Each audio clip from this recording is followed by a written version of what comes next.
Om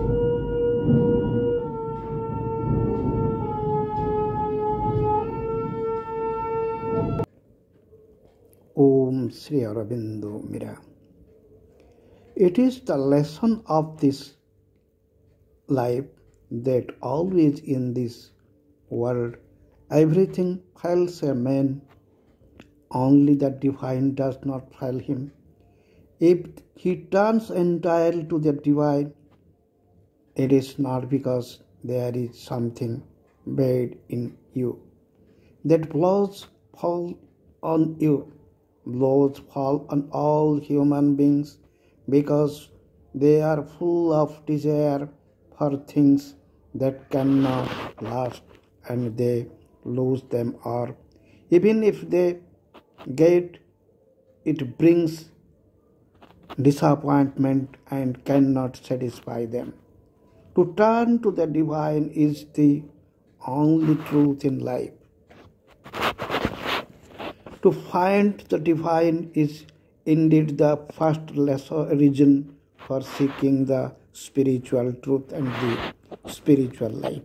It is the one thing indispensable, and all the rest is nothing without it. The divine, once found, to manifest him, that is first of all to transform one's own limited consciousness into the divine consciousness.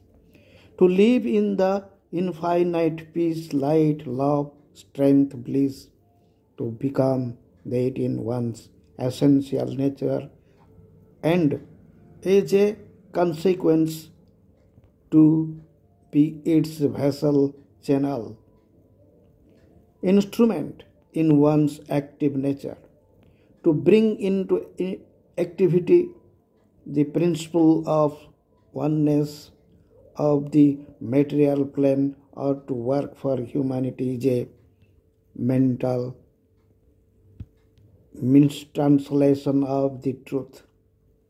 These things cannot be the first true object of spiritual seeking. We must find the self, the divine. Then only can we know what is the work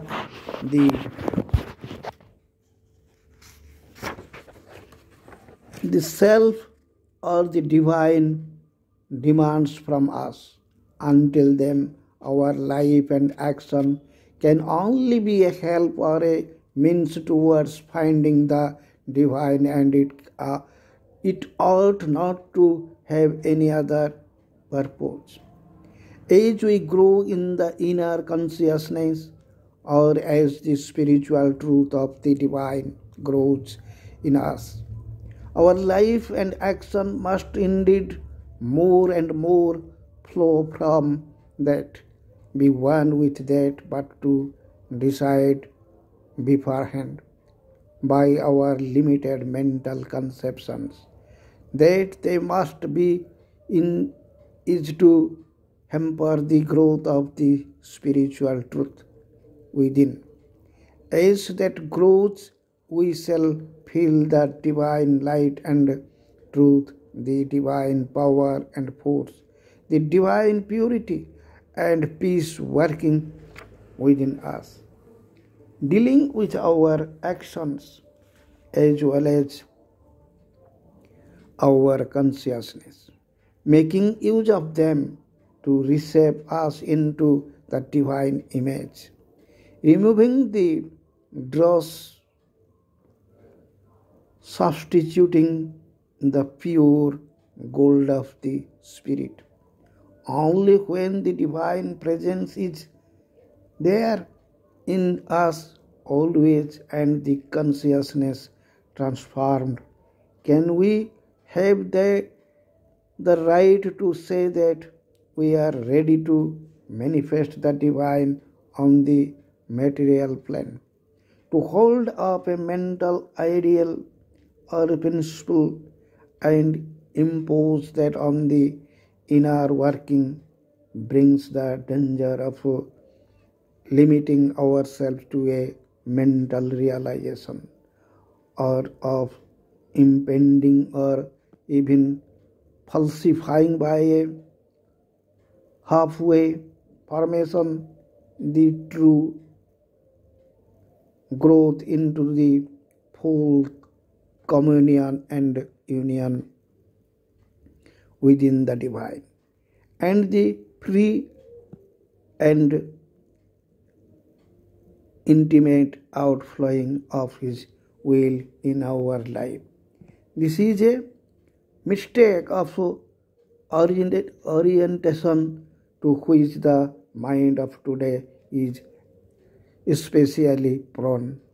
It is far better to approach the divine for the peace or light or bliss that the realization of Him gives them, to bring in these minor things which can divert us from the one thing needful.